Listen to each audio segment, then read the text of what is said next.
projection. And, you just got to be careful what you say about people because it ends up becoming a projection.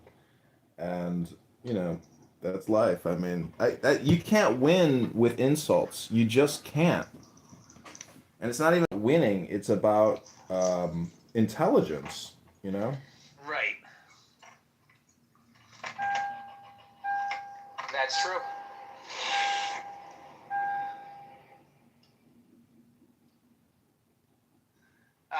Well, I'm smoking a joint here. I've You're, got a joint break. you're wasting it. You're wasting it. What, by smoking a joint? Without pairing it with a book Oh, I see. and a camera. Well, I'm in between driving lessons here. Oh. Well, I got some really interesting one on eBay, and I just bought a bunch of quotations books because reading really good quotations is basically like wisdom ASMR. So I'm Yes. gonna start recording all these quotes and sayings and throwing those into YouTube, maybe one at a time, or just 60 seconds or 3 minutes. But I'm gonna start doing a YouTube ASMR. I mean YouTube, quotation videos. It's not like That sounds good. yeah, it's Mick Zed made fun of me the other day. He's like, "Oh, so you fucking commit copyright infringement and you read other people's books? Wow."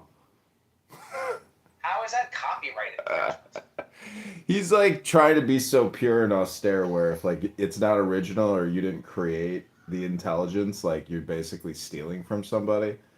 And I was like, "Oh, you mean like reading a book?" It's just this, Yeah, it's stupid. That's everybody stupid. wants to be a hater. That's life. Welcome to life.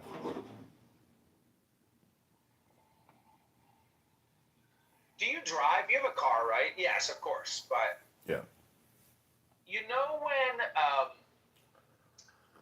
when you're going to make a left, you yield to the oncoming. Yeah. But sometimes people in the oncoming lane will just stop and like wave you in, be like, "You can go." Yeah. And if you don't go, even though they waved you in, if you're like, "No, thanks, I'll just wait my turn, thanks." Have you ever done that? No, They lose their minds. They lose their minds and they start yelling inside of their own car. I've seen it happen on many occasions. They will lose their mind and in their own car they're now yelling. And you can see them, but you can't hear them. They're losing their mind. This is because they tried to be nice to you, but you decided not to take that courtesy. well, when I go to Imagine if somebody held the door for you and you're like, "Oh, I'm good. I got to make a phone call." And they're like, "Fuck you." It's like, well, "Thank you, sir." when I go to the gym and I make a left into the parking lot, people creep out to take a left. And like I have to loop around them and they're looking at me like, "What the fuck?" I'm like, "What the fuck? Like you Right, can't fuck creep you. out, bro. You can't creep out and I got the right of way here. So like don't look at me like I'm doing something wrong here. You're the one creeping out into traffic."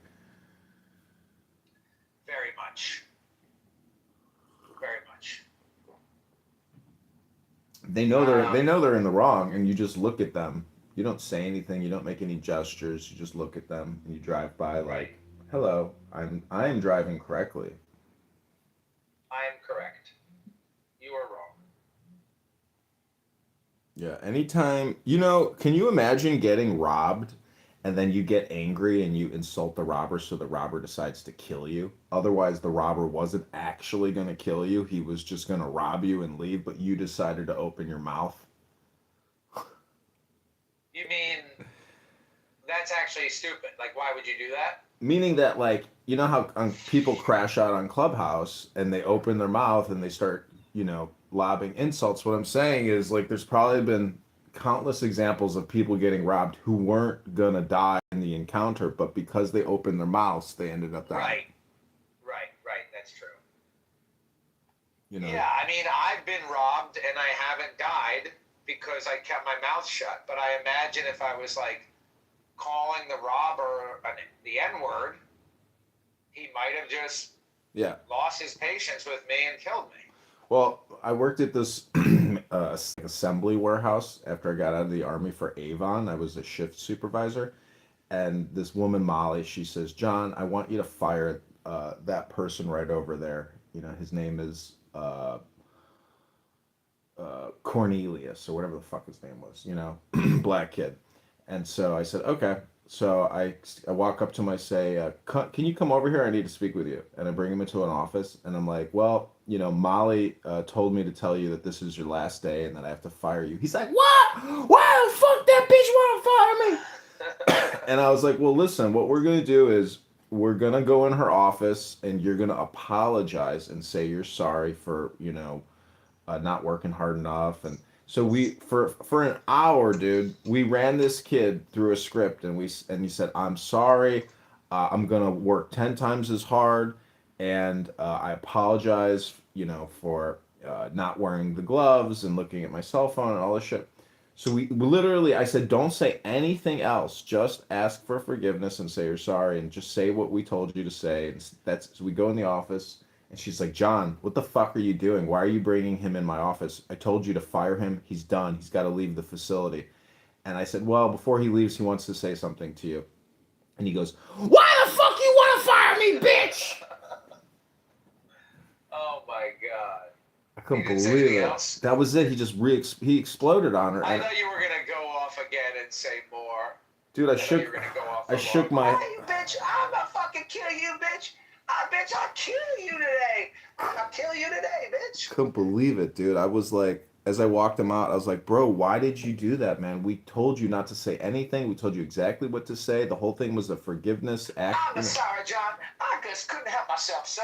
I just see that white lady. I see a nice white lady. I just gotta say, fuck you, bitch. I'm gonna kill you, bitch. I'm sorry, John. I couldn't help myself. I'm sorry, sir. Couldn't believe it, bro. I was just like dumbfounded. I was like, "Dude, now you deserve to get fired because like you're a fucking idiot, and we worked with you for an hour, bro." You were trying to save him? We're trying to save him and his job. You know, trying to save his fucking job, dude. And the Right, trying to help him out. guy fucking just went. He turned his back on us, the people who like we were. I was taking on, you know, She might have turned to you and been like, "John, you're fired too. You're fired too, you dumb fuck. Exactly. I fucking told you to fire this guy, you idiot. You got hoodwinked by him. You fell for it. You moron." Dude, you know, that's life. It's like you stick your neck out for somebody and they just fucking dump on you, and you're like, "Bro, why?" You're like, "I didn't really care. I didn't really care to begin with, and fuck you too." And you're like, "Oh, fuck me. Okay, fuck you. Bye." Anyway, Steve Appel, like this is his, you know, silver radio mic moment. A lot of people have always wanted to be that DJ, that host on the radio from their childhood, and you know, this is people's nostalgia. In many ways, Clubhouse is nostalgia for people. Like Jay Bresca, I think this whole thing is like, you know, their mic, their podcast. This is like because of Joe Rogan and all these podcasts, and it's like people have spent so much time listening to podcasts now. They're like, you know, I'm doing that. This is my moment to try to do this. I mean, this is projection, but anyways, I'm sure that's part of it. Part of it.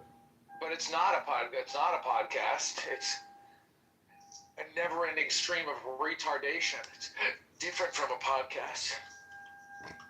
Well, you know, that's why I mix books into all this, because I recognize how brain rot is now created, which is what I call conversational hypnosis.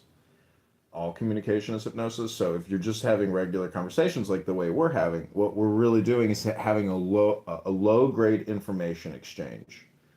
Um, so, you know, you can't really transmit high valuable information in 30 seconds, 60 seconds. It takes longer than that, you know. So that's why this app is like brain rot exchange.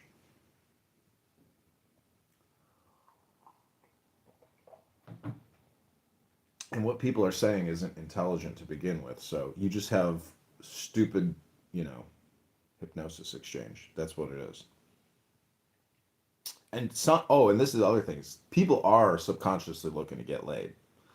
You know, people do peacock here. So that's the other pick. There's like just many, you know, it's normal life basically, right? It's just people being who they are, and that's it. It's funny that the opposite of peacock is actually cockpea. Well, There's something there. I don't know what it is, but there's wisdom of the ages contained therein. well, somebody in the YouTube chat just wrote bald. Yeah, that's all you need. Somebody else wrote, can Bald. I have a mod? You know what they Shiny write bald about head. me? You know what they write about me? Mole. Mole. I don't know if you can picture my face, but I have a mole on my face, and they always say, nice mole. And from the Austin Powers, it was always mole, mole, mole, mole, mole. And then I'll post a video and be like, cool mole, dude. It's like, fuck you. What do you mean? Bald. Bald! This nigga bald! So Cora wrote that Norm is a paid shill. I wrote, your opinion is whack. And they have really been going on it for quite a minute now here. Damn. Yeah, Norm appears to be a paid shill. Cora, your opinion is whack. No, it's not. Blackwater tried to hire me to do the same sort of work around fracking in Pennsylvania. It's a real job. I'm just telling the truth, Cora. My pronunciation is quite right. Your lucrative truth, Norm, not the objective truth. Norm appears to be a paid shill. You're kidding, right? Nope. And no, I don't get paid for showing you that the Emperor has no clothes. You have no clothes, Norm. Cora, your monotone seems to reflect that you are yourself an unenthusiastic shill. Norm, I am autistic. My speech is flat naturally. She's so stupid. So full of shit. But you can retreat to your ableism if you're feeling threatened. Aren't you actually paid to repeat your monotone pop psychology virtue signaling mishmash week after week? I don't believe in your ableism. It's a weak religion. So actually, Cora is a shill. That's what you're saying? Cora turns out is the shill? Damn, you're right. I didn't catch that projection.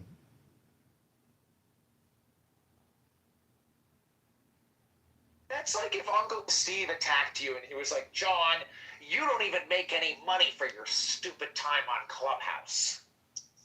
See, he's upset. It's like, Steve, you don't make any money for your time on Clubhouse, do you? Does Steve make money?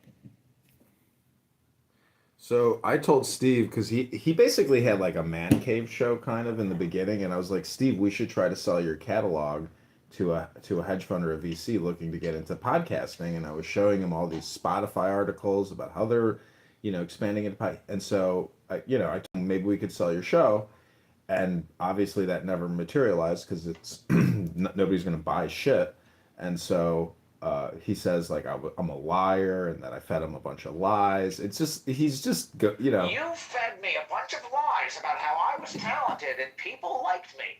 And once you got to know me and figured out that I was boring and pedantic and condescending and stupid and boring and stupid, then you stopped filling me up with hot air, John. How dare you, John? Why did you do that? Cora, it's ironic that you accuse Norm of doing what you were doing. So who's talking now? Oh, Ta'uma. Do you know who Ta'uma is? No. Oh, she's this really annoying Chinese woman. Listen to her voice. All right, thank and appreciate that. We're going to give you a first-class escort to the VIP. If I have one last wish for everybody that's within the sound of my voice, it's that as you travel these clubhouse streets, when you speak and when you listen to other people, do your best to distinguish fact from opinion. You heard me speak earlier to the candidate, how I was saying, he specifically asked, when it comes to atheists, what do you value most in your communications? I specifically said I only speak for myself, but I value that I am sincere, consistent, and speak the truth. What is the truth? Well, when I give my opinion, it is not only my opinion, but is a consistent opinion, and I identify it as such. When I identify it as a fact, that means it should not be disputed. Otherwise, it's not a fact. That being said, let's say hello to Leroy. Leroy, good morning. Welcome back. Welcome back to the show. You have a fresh five. Good morning. Good morning, Steve. Thank you. I am truly grateful that I moved to New York City in 1977. And from They're going on about Mom Donnie. So what? You're driving to the driver's driving course? Can.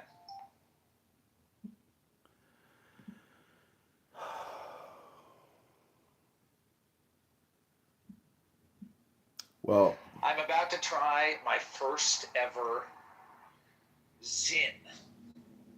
what is that? The chewing tobacco from what's his face? No, it is a tobacco pouch. It is a pouch of tobacco that you don't chew, and apparently there's no spitting involved. And I did recently find one of these weed pouches that I was at a weed store, and they have like a weed pouch. You hold the pouch in your mouth, and it gives you weed. And I thought, this is pretty good. This would be a great way to quit smoking. And I need to quit smoking. So I'm going to try it. Well, I'm a big believer that all communication is hypnosis. So until you do communication work with regards to stop smoking, you're going to go nowhere because it's Right. basically a program and an education you have to ingrain into your consciousness. And I do have these hypnosis records. And so prior to the hypnosis, you state your goal. After the hypnosis, you state your goal. And there's other things tied to it. But basically, you have to, you just have to be done with smoking. Right. Like it's not the priority. Your priority is the health and other things you're doing, not the smoking. So this gay guy that I know, I was like, well, why don't you try hypnosis? He smokes cigarettes. And he's like, that doesn't work. I was like, well, if you're sitting there listening to a hypnosis record for an hour, guess what you're not doing while you're listening to it? So it does work even in the short term. That hour of listening to it, you're not smoking. So, until you actually show me that you're doing communication work with regards to not smoking as opposed to coming on here and smoking, like then I won't then I'll know you're actually going somewhere. Otherwise, all you're doing is smoking weed and telling me about how you want to quit smoking, while you're smoking. Like that's what happens. So basically the dialectic, right. you have to control the dialectic in order to control your behavior. I think you're right. It's not necessarily that I'm right. It's a theory, but in theory, in practice, are two different things. The big part of the alchemical process is the doing. It's the action that precedes or follows the words. So try it. Prove it to me. These things suck. Prove it to me. Show me on this app. Open up a room called reading a book to prevent myself from smoking. Then I will know you're putting your mouth where your intention is. Right. Don't quote McZed. That's what McZed says all the time. Right. Right. Right. Right. That's the McZed. That's the McZed right. Got it.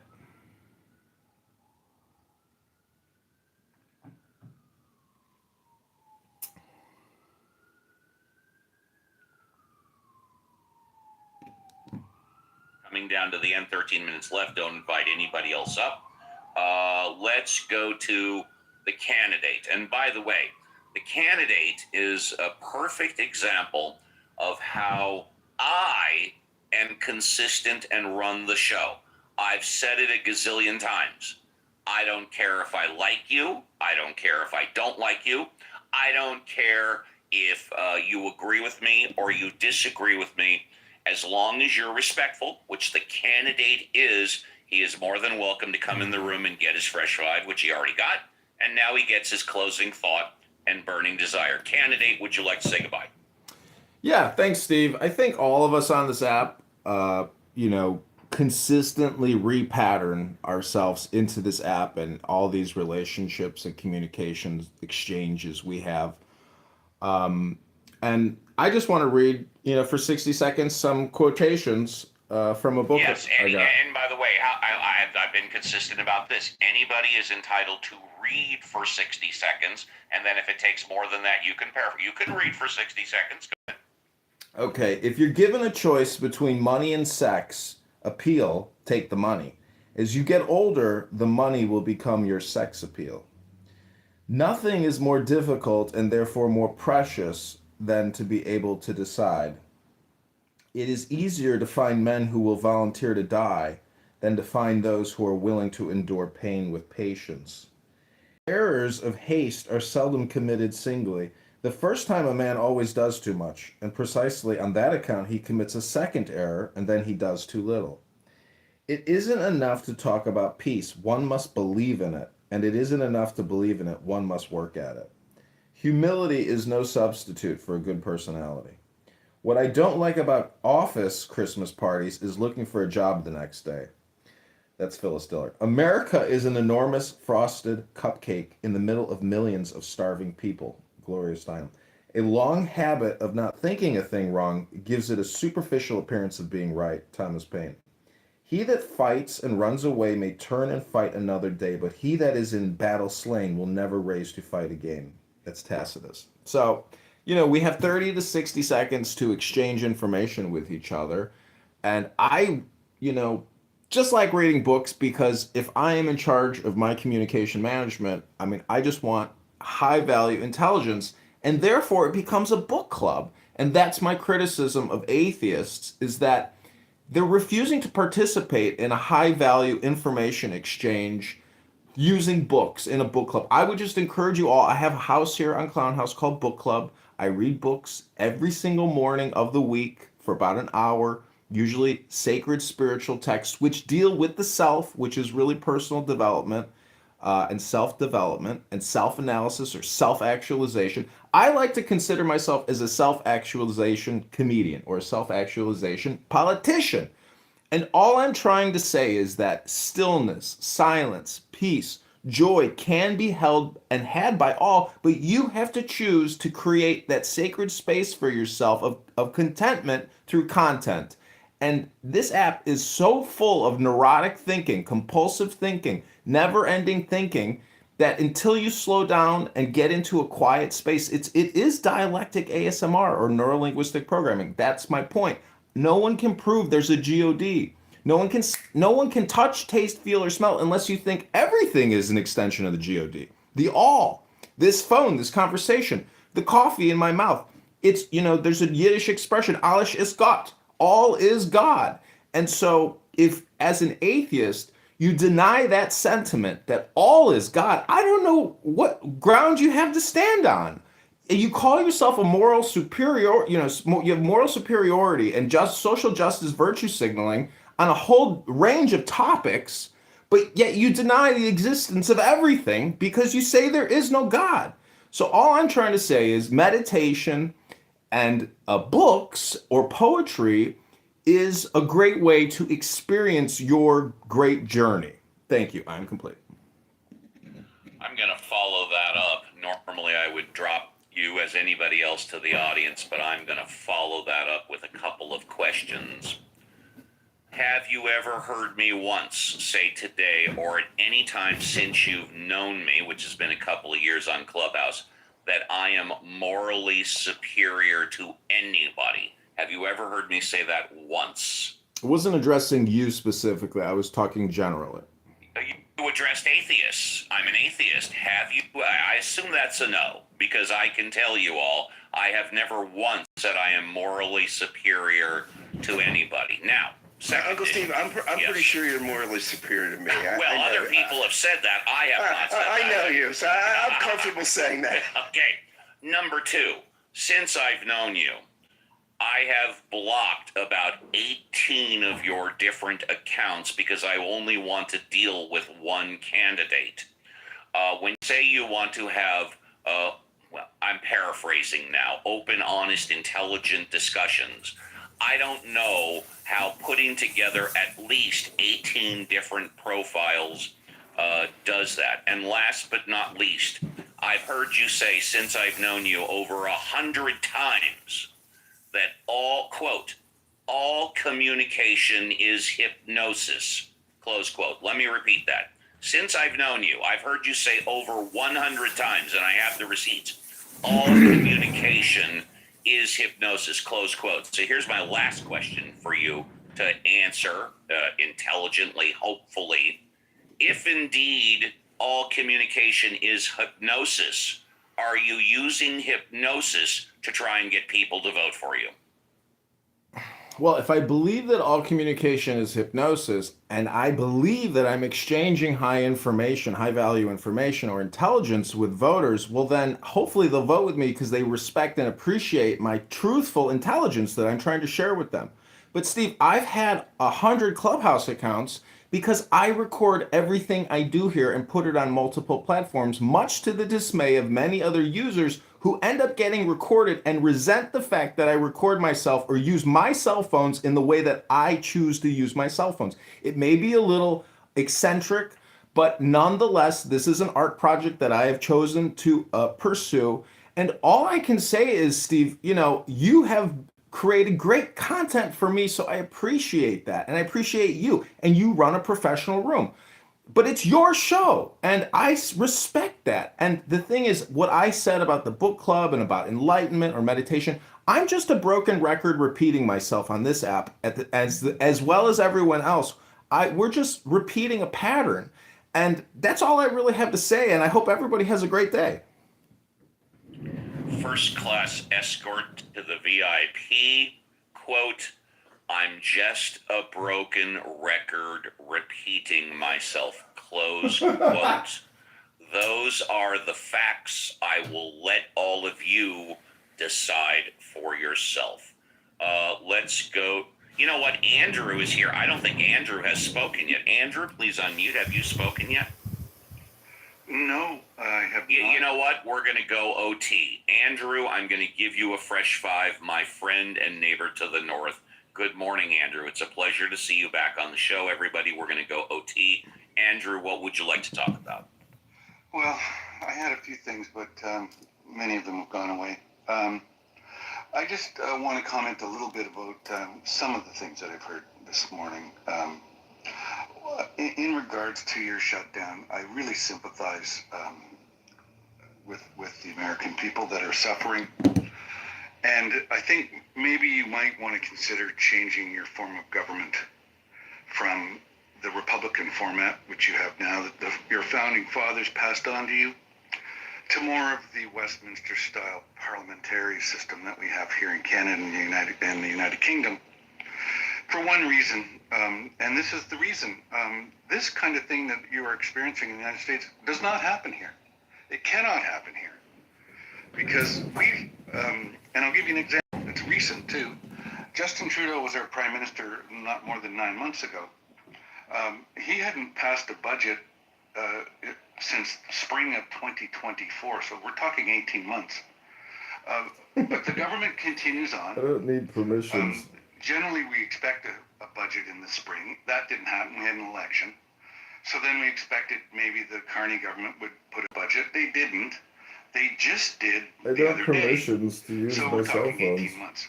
But things don't shut down. People aren't, losing programs, losing benefits.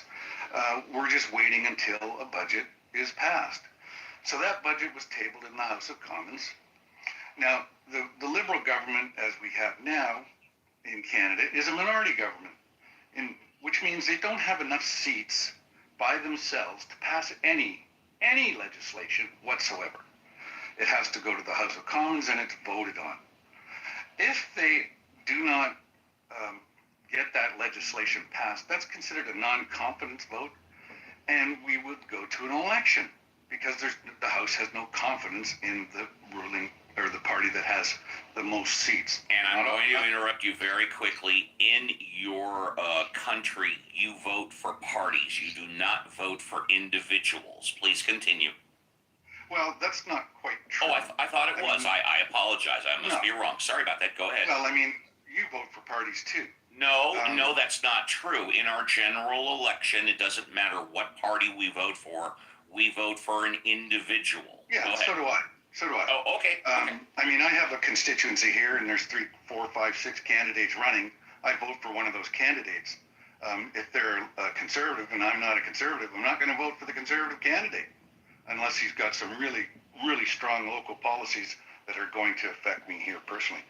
But I mean, and then those are political, calculations that people make every day during an election, who they're going to vote for. So no, we vote for an individual, and that party then, if he's a conservative, he takes that to the House of Commons and sits as a conservative with the rest of them. But so we don't shut down.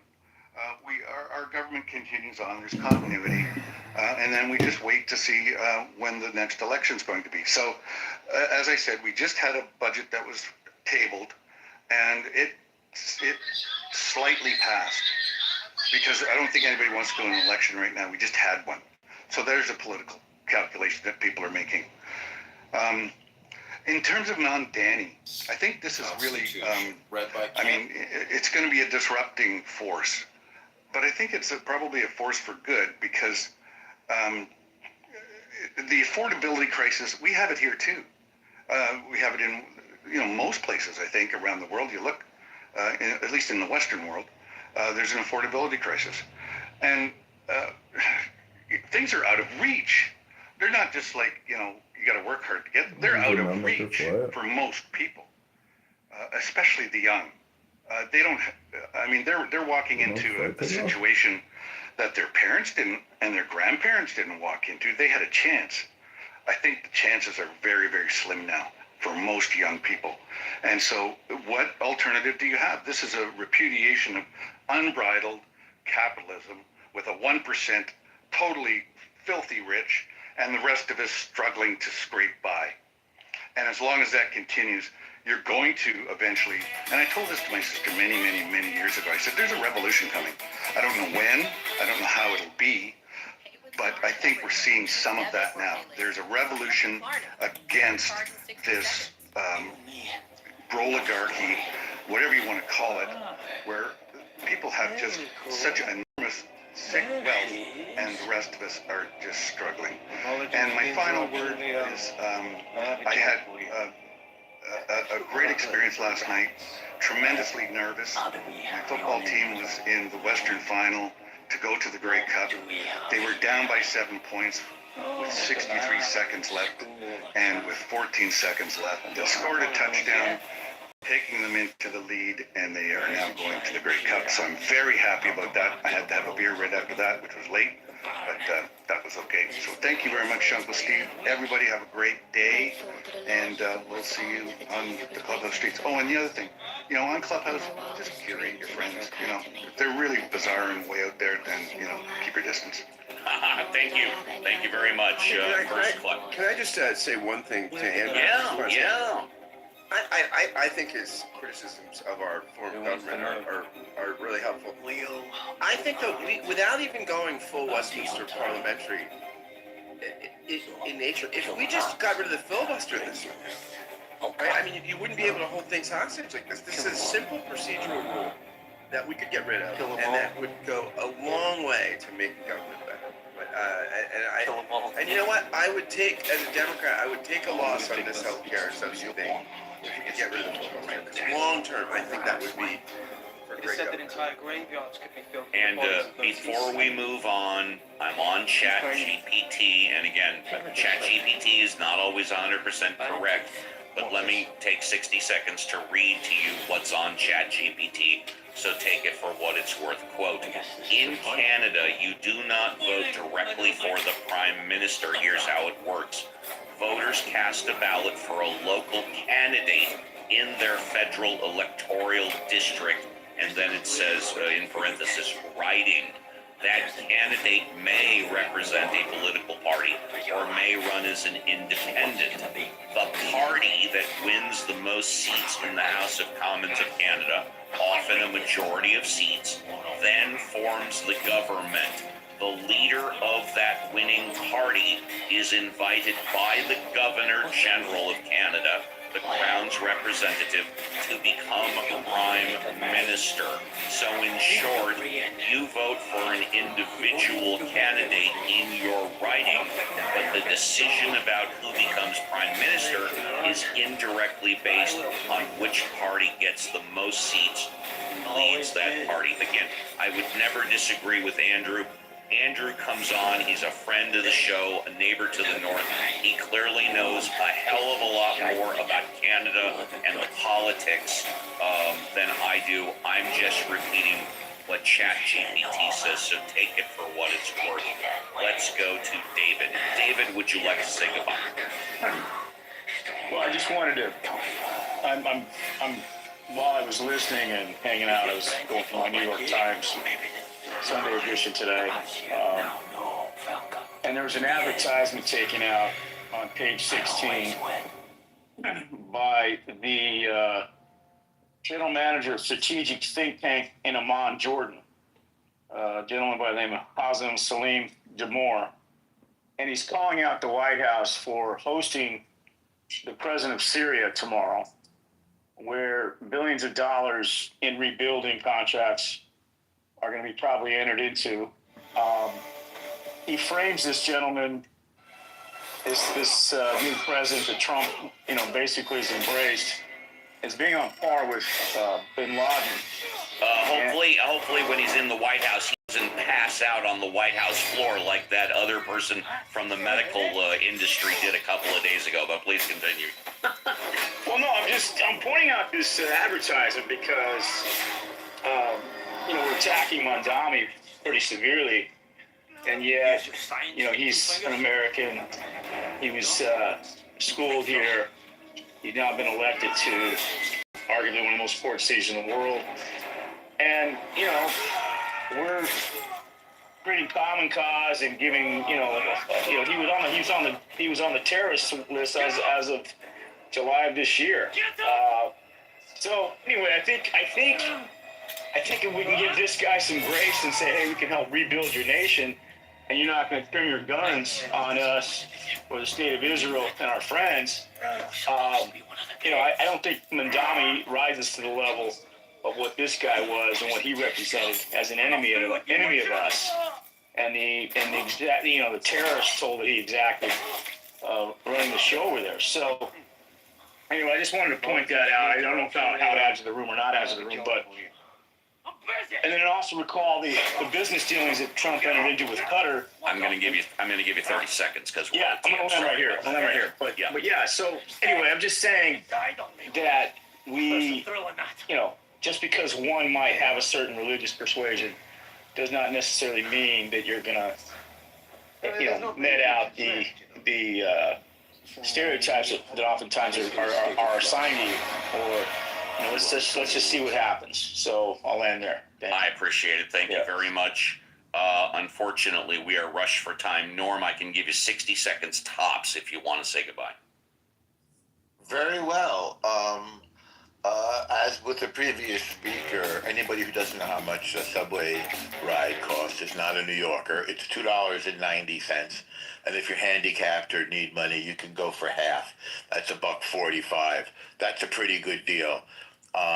The idea of free anything, and the major components of this guy, Mamdani's campaign, were free stuff, namely free buses and free childcare, I think up to the age of 9. And I got a breaking news bulletin for you. The rents are not going to come down. The best he can do is slow the increase in rent or freeze the increase in rent of rent-stabilized apartments. Regular people don't get rent-stabilized apartments. They're a precious commodity. That's 25% of the housing stock. New York has already started to become a dirty, dangerous and broken as it has been in the past. I've lived through it. I know how to survive under those circumstances.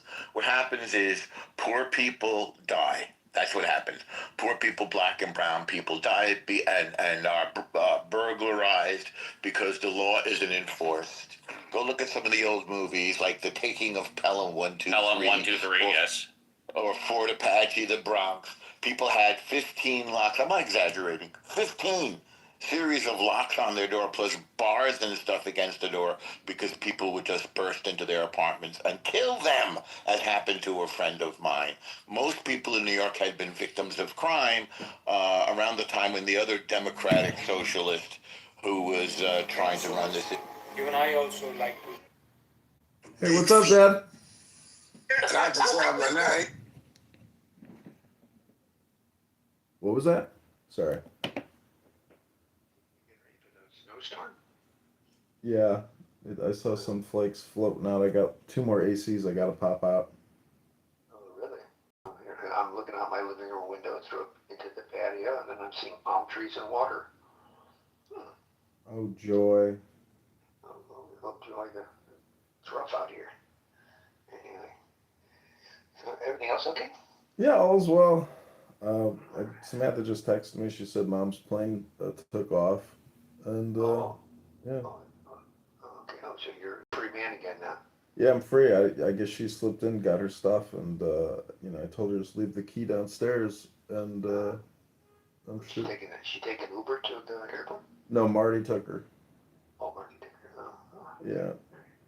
She has a tendency to Irish goodbye me. What is that? You don't say goodbye, you just leave. She just left without saying goodbye? I mean, pretty much, but I mean, as I was taking her to Marty's house, we got into an argument, or she was, yelling at me, I was yelling at her, and I was just like, nothing. She just won't shut up. She just has, compulsive thinking. Every single second, it's just one more word after the next, and I'm just like, I need to take a break from you, like, it's neurolinguistic overload in my brain. Can't deal with all the noise, And I was like, you got no idea how you sound. That little body makes quite a screech. Oh, gosh. So I think I'm sure she took it personally, but like, that's the truth. I need some peace and quiet, and she doesn't bring any peace and quiet. You're just like your father. Did she say that? Yeah. I should have raised you better. I should have never left you. There was so much more I needed to teach you. Oh, jeez. And did you ask her what that was? I don't know. Apparently, you can fight over every, we're trying to get the pizza. I'm like, yeah, I want some garlic. I'd like, onion and giardiniera. And I'm not paying for all that. And then when the bill comes out, she said, you're paying for that, right? I said, yeah, I'm paying for it. Here we go. It's just like, she's she's good. I mean, yikes. Like, it's just too much. She's, wow. I remember once I think it's even before you were born. I don't know if I told you the story or not, but we were, I think coming back we went to this place in Wisconsin I like to go for dinner. And, I left a tip, and I noticed she was kind of angry in the car, and I said, what's wrong? She said, you left too much money for a tip. I said, really? I said, how much over did I leave for a tip? And she said, at least $1. I said, $1? I said, you're upset over $1? I said, well, here's what I think of $1. And it reached in my pocket while I'm driving. I opened the window. I said, here's $1, and I threw it out the window. And I said, here's another $1, and I threw it. Oh my gosh, that caused a problem. She went berserk. It's over $1. You're upset over $1. I really wish she was like, a yogi, or she needs to relax. And I gave her a book called Calm, and it's all these passages about how to be calm. I think she threw the book back at me. Does she have anybody in her life? Does she have a boyfriend? Anything? Anything like that? She's got neighbors. She has neighbors, but she's kind of like a loner. Well, it's, you know, I don't understand it. I mean, you know, if you read enough books on wisdom and philosophy and God, you know, you find some peace and you make peace with everything. And she's just in constant conflict with everything and anything.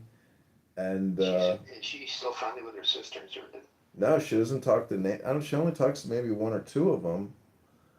But Nancy is a no-go zone. And you know, a lot of this is just it's because of all the emotions that are generated, and you know, unfortunately, she likes to put the blame on everybody except herself. And maybe that's projection, but I mean, there's a point where you just need peace, and that peace can only come from not communicating or having silence. Because you know you can't bring up all the old stories and all the past dramas. Like you got to be in the present moment, and if that means just being quiet, that would be great. yeah, she's tough. She's a tough person to be around. Like you met, and I even when as I remember, you know, it's been so. It's funny when you've been divorced a long time, John. It's like that person never really existed.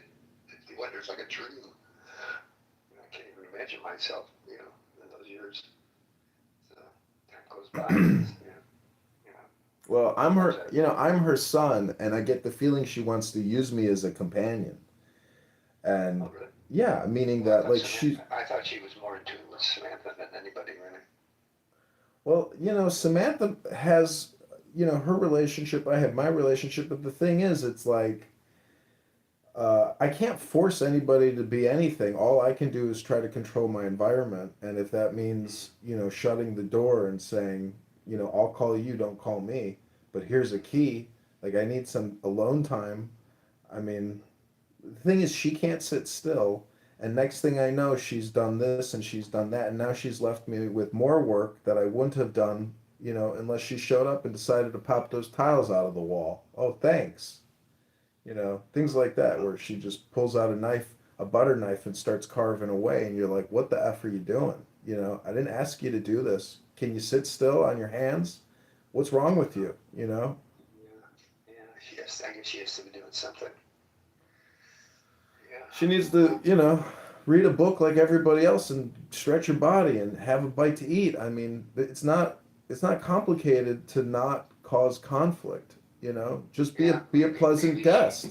she's the kind of person. I don't think she knows how to have fun. You know. Well, Well, fun might cost $5. well, like cross like that.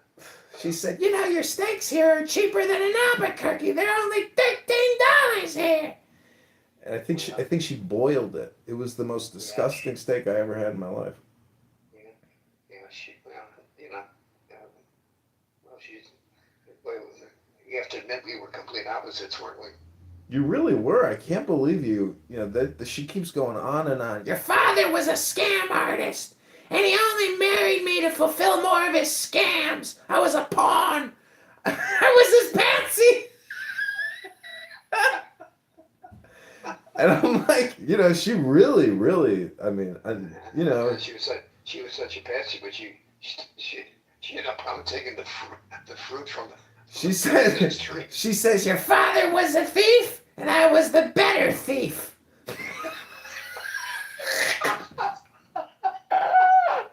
I was like, so you admit? I was like, because you know, oh, you should have heard all the shit. I'm just like, I can't believe. I told her I was like, I can't believe in 2025, I'm 42, and you're bringing all this up, you know, as if like you haven't let it go. And boy, did she just have a real, you know, sour grape in her, and her face is always snarled. And I'm just like, why when we are together, why can't we just have, you know, peace and happiness? And, you know, I mean, life isn't perfect, but why can't we just have a nice time together? Why is it so emotionally, you know, like a migraine? It's Did crazy. she, did she purposely bring up all this stuff when you were out of the blue? Yeah, we drove, from Springfield back to Chicago, and she can't stop using her hands, and she keeps flinging her hands in front of my face while I'm driving.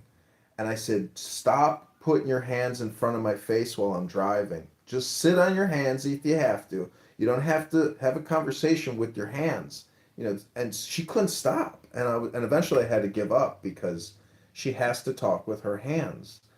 And I was just like, she'd get, it was 4 hours of her yapping, and it was intense. I mean, woof. Well, she doesn't sound too happy, I guess. But that's something everybody has to. If she's unhappy, it's really up to her. But She's not unhappy. Nobody's unhappy in their own little bubble. The challenge is, how do you go into other people's bubbles, remain happy, and also support that person and not cause them anxiety? That's the challenge. And she can't do that because honestly, she's rather immature, somewhat petty and childish. She devolves into a little baby Jane, and she's angry at everybody, and she thinks, oof, to me, yikes. she sounds like she sounds to me like she's what? Not turning into baby Jane. She's turning into Chucky. Chucky? Yeah, the doll. The doll. There's this waitress at Paterno's, the Italian place, and she's kind of a bitch, and it took me like months to, years to get her to be pleasant, with me, but it's still very superficial because she is just a big butch bitch, and but man, you should have seen what mom said to her, and she literally was gonna explode, and she just sat down at the bar and stopped working. Because whenever you place an order, you have to have a tab. If you get a beer, you got to give her a card or you got to give her cash. And mom said, "I'll pay you after I'm done." And she says, "I'm sorry, ma'am, but you can see on the sign here it says you have to have a tab." She says, "I'm not starting a tab with you." I was like, and she looks at me, the bartender looks at me, and I was just like, I shook my head and I said, I just, and she kept whacking me in the arm and saying, "Look at me! Look at me! Look at me! Look at me!" And I was just like, looking at the TV, watching sports, and I was just like, now I know why men watch sports because their wives are just yapping and they're so obnoxious. And anyways, I never lost my cool, but the thing is, I hope she doesn't, think I'm being, because she said I was being mean to her and not patient. And I'm like, you know, just trying to breathe over here. Can I get a breath? That's kind of she's kind of a Karen, I guess. Really, is she? 100%. She got everybody fired at the gym. She wrote this long letter. She said, "When I walk into that gym, I feel like I fucking own the place." She's tough. You know, that bringing up old stories, but now you know the story about the time that went to a party and I dragged her out of the party by her hair. Yeah. I mean, she had to be the center of attention. It was just unbelievable. Yeah. And I was in another room, and somebody said, "You better get your wife out there before you kick her ass." I said, "Jeez." Holy shit. She was like that. I don't, but she wasn't like that all the time. I first met her, she wasn't like that all the time. I don't know what happened. It's just, I guess, she had a tough family life, really, if you think about it. Her mother's as cold as ice. Yeah. That's really what it is. It's her conditioning, and she's just, she is the updated Vivian. Yeah, that's what it reminds me of. It is. Yeah, it's tough. Well, you got through it in good fashion anyway, I guess so. Well, I think I've learned my lesson, meaning that avoid avoidance at all costs is the wiser side of virtue, because there's no winning with her. And it's funny because the way that her and I interact is the way that her and her mother interact, meaning that, just avoid, because she really dislikes Vivian, really dislikes Vivian. I mean, there's a lot of anger, a lot of dislike there. Yeah, well, I guess she, like guess she hasn't stopped her hatred for me, but I don't really, I wished her best of everything. I really don't have any bad thoughts about That's her. what I told her. I was like, Dad has let it go and moved on, obviously, with his life, and could give two shits about the past. Not that he's not, sorry, or it's just he's moved on. And she's like, Yeah, I know. Yeah, yeah, yeah. It's been a long time. I can't, John, the other day I was thinking, I can't believe that I've been retired since I was 63 from the police department. I can't believe it's been so many years since I just retired from the police department. It's 10 and 63. Got way over, what is it, 15 years? Can't do the math. Can't believe it's been so long. Next thing you know, I'm gonna be in a nursing home asking this big black woman calling her mama. "Can I have an extra fruit punch?" Everybody gets one. Shut your mouth, Jordan. I remember that. It was so shocking to me. I think because last time I saw Barton when he was healthy, he was fine. Everything looked good. And boy, and then when I went to saw him after he was sick, Yeah, and he came out with a walker, it was shocking to me. I couldn't believe that that he got so old so fast. yeah, It was because he was so healthy and bright when last time I saw him. I don't know how many years it was between that time, but I know. it was shocking. I know. I got a photo of him driving that red convertible with his suitcase prior to going to a meeting, and I filmed a commercial with him. You can go. It's on YouTube. A Health Guard Insurance, and he's Yeah. healthy as could be. Just that one medical emergency. Just that's it. I mean, Yeah, well,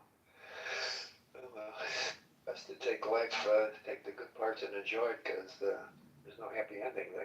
That's for sure. I know. I know. I I just know. went to a funeral yesterday of a person that we met here. We've known him now for 5 years, Mhm. and his wife died of cancer.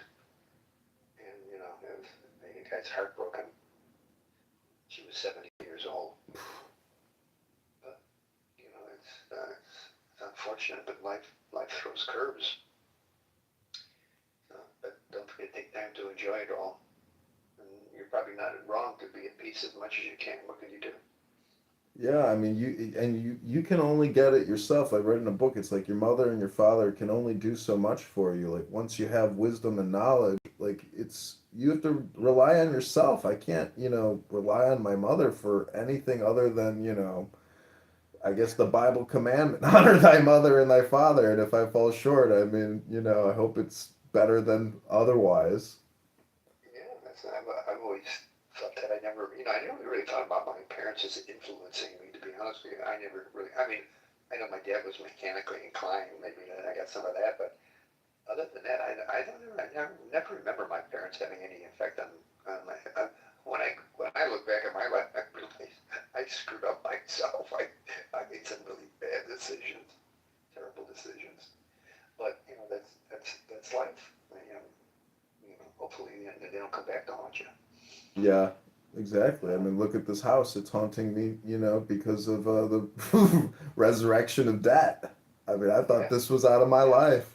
Nope. yeah, yeah, yeah. It's sometimes we step on our. As they used to say, don't step on don't step on your own dick, but eventually, so many people do. Look out for number one. Don't step in number two. Or two. Yeah, great. All right. Well, at least you're at peace now, anyway. Yeah, but it usually takes me 72 hours after an interaction with her to finally, purge Yeah, the well, spring inside of me. I mean, I have no hatred for your mom. I just, in a way, I kind of feel sorry for her. I do. I Yeah, feel yeah. sorry that, That's the thing is I feel bad that we can't have, peace and enjoyment with each other. It's just a fight from start to finish. It's like never, it doesn't stop, and you're just like, it's crazy. A lot of passive aggressive behavior as well, which is kind of crazy because there's bad communication and surprises. Surprise! And you're like, oh, okay, well, didn't ask you to do that, didn't know you were going to do that, didn't want you to do that, but okay. well, you're a good man for putting up with it anyway. You did a good job, actually. A lot of people would just Told her to fuck off and get out of my house. Well, I've had enough Airbnb guests to know that out of sight, out of mind. But Yeah. you know, for her, that's like disrespectful and mean, and she's doing all this work for me, and I'm like, well, I didn't want you to do the work. I didn't ask you to do the work, and you know. But anyway, she did do good work. She started remodeling your house without you asking. She did do good work. She did grout the shower and caulk it and stripped out all my shitty caulk. She really did a top-notch job, but boy, was she pissed when she did it. You know, holy shit. I mean, as I was eating my birthday dinner, the thought did pass my mind that she could have poisoned the food.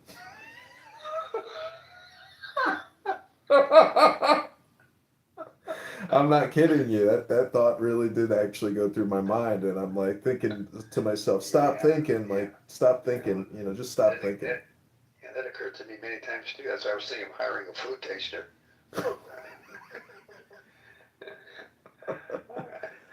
All right, well, have a great day.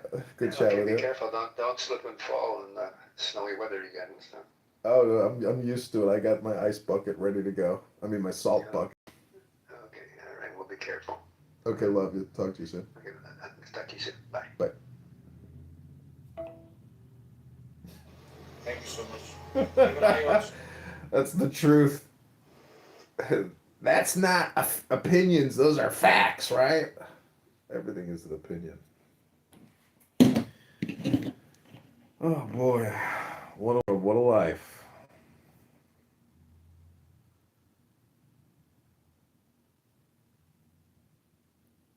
I don't even know how to say. Lou, you put us. All I'm trying to tell you is, yo, y'all can take that a step further. Forget hating the H guy, right? We should be hating the motherfucker that. Oh man.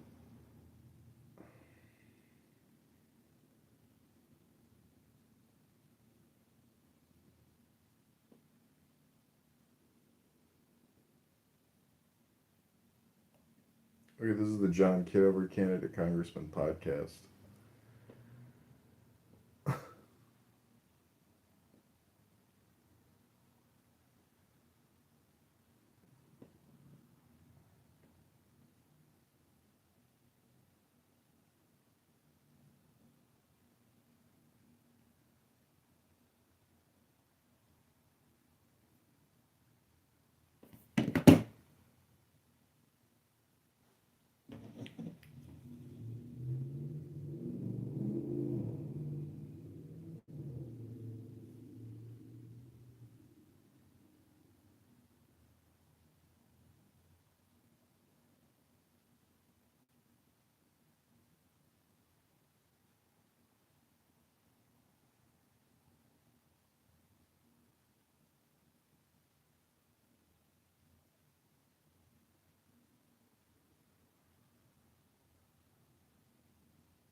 People that treat like SIRS, systemic inflammation, which is, the driver of chronic disease.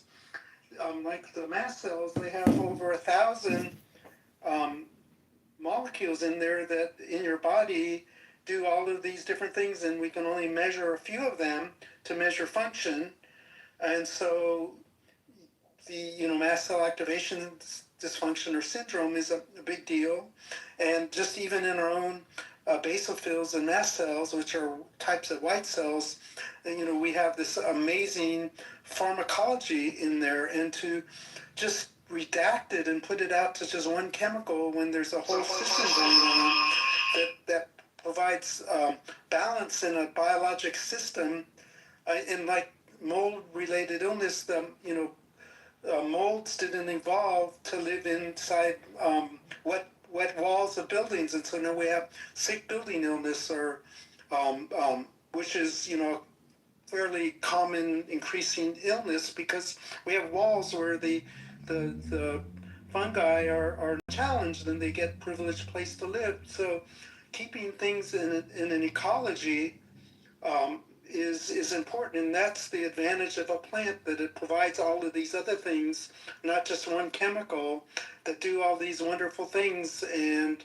it stabilizes biologic systems. So I think that would just be another narrative meta-analysis of what is actually going on with chemical versus plant, or fungi, or tree, or whatever, animal, or It's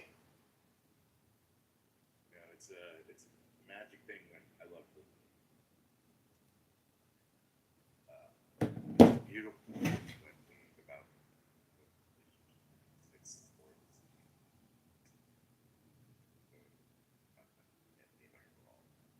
when we look at her specifically, that broad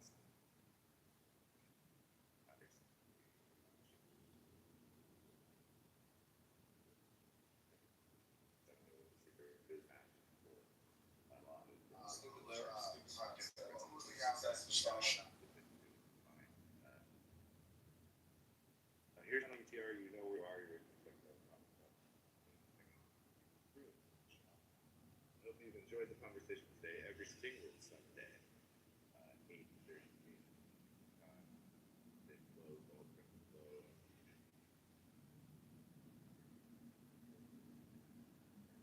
We're always here every Sunday.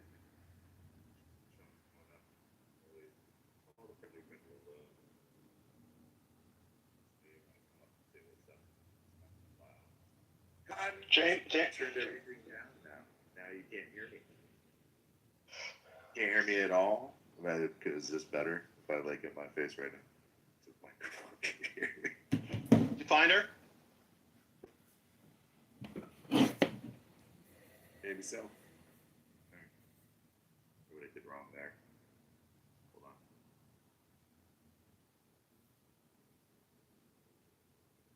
Hey, Daniel, I just want to say that was an incredibly electrifyingly lucid discussion on the entourage effect and why we want the whole plant, generally speaking. I think we should go back and write that one down and put other words around it to show people it's important.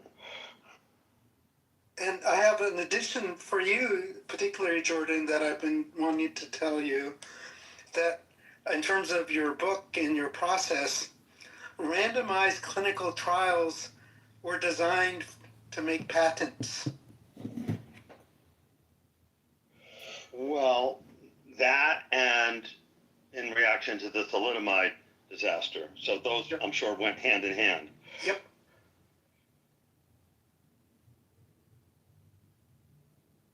I would just think that if I was going to be microdosing Ibogaine, which is something I'd be open to exploring at some point in the future, I would want it to be from an extract of the whole substance and not a very tiny amount of Ibogaine. I am not. I'm drenched in the flood, which is yet to come. I'm tied up in the prison, which has yet to exist.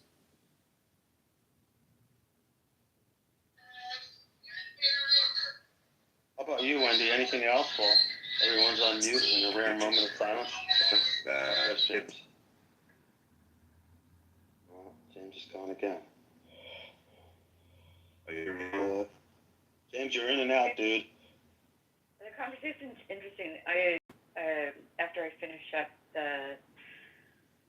my synthetic mescaline protocol development, I'm actually working on an iboga microdose protocol.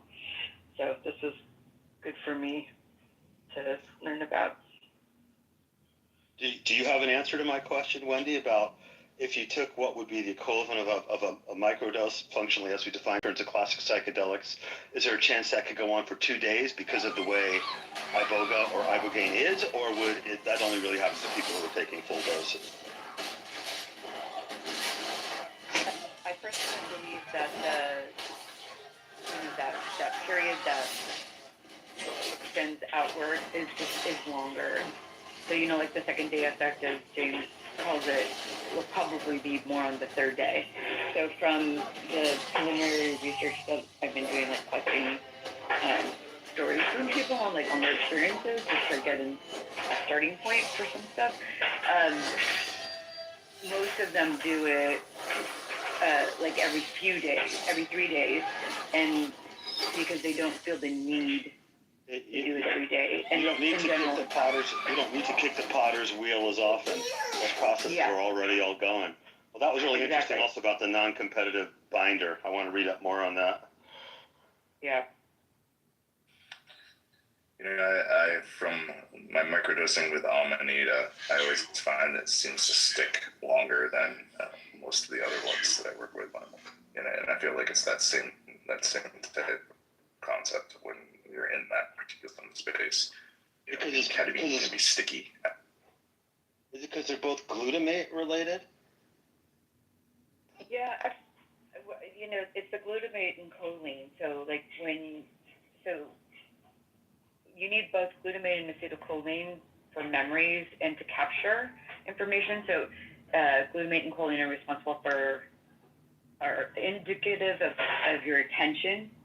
I know that sounds a little arbitrary the way I said that right there. But when your attention is on something and it's increased intention, you increase glutamine and acetylcholine. If there's more emotional content, it'll be more, it will increase the acetylcholine. And together those bind in order to have, to think differently. So you can pay attention to the things that are in your life and have a new thought. Keep So, run. for the most part, you drive down the street and there's not a whole bunch of glutamate and acetylcholine for a street you've traveled down 15 times, but if something out of the ordinary happens, there will be an increase in glutamate and acetylcholine for you to capture that information and then think differently about it.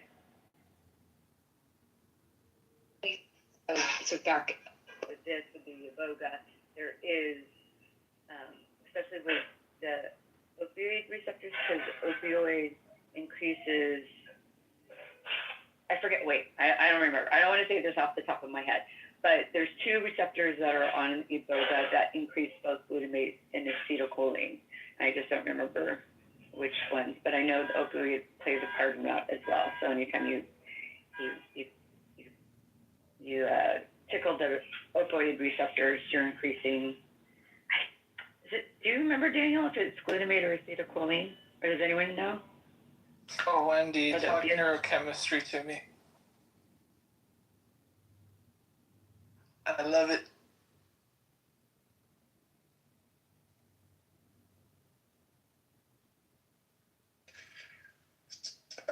Like a magical moment for AI. Right, that's a good AI prompt. And I know you get.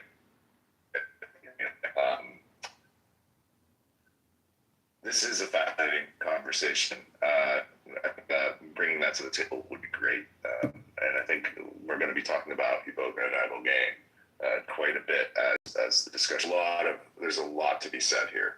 And I think in general, what we're talking about here, this system, the acetylcholine, GABA receptors, glutamate, uptake, all these things. It's one of the missing pieces of the puzzle in the greater conversation, and so I'm very happy that the key.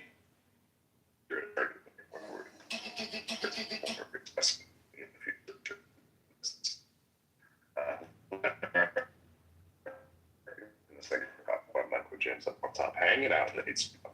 And I just want to say we're here every single Sunday, 8:30 a.m. Pacific time, and I hope you got.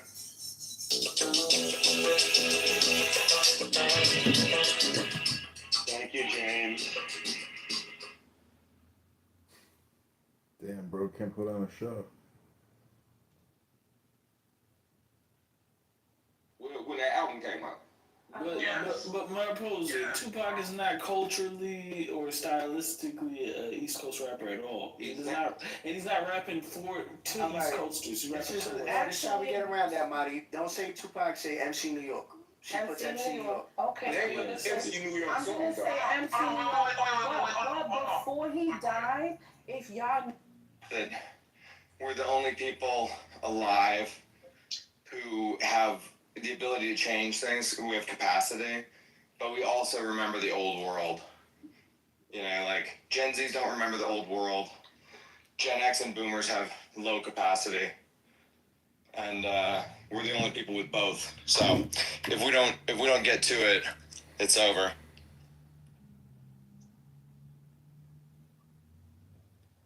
It really scares me what people who are like 7 to 12 who grew up under COVID,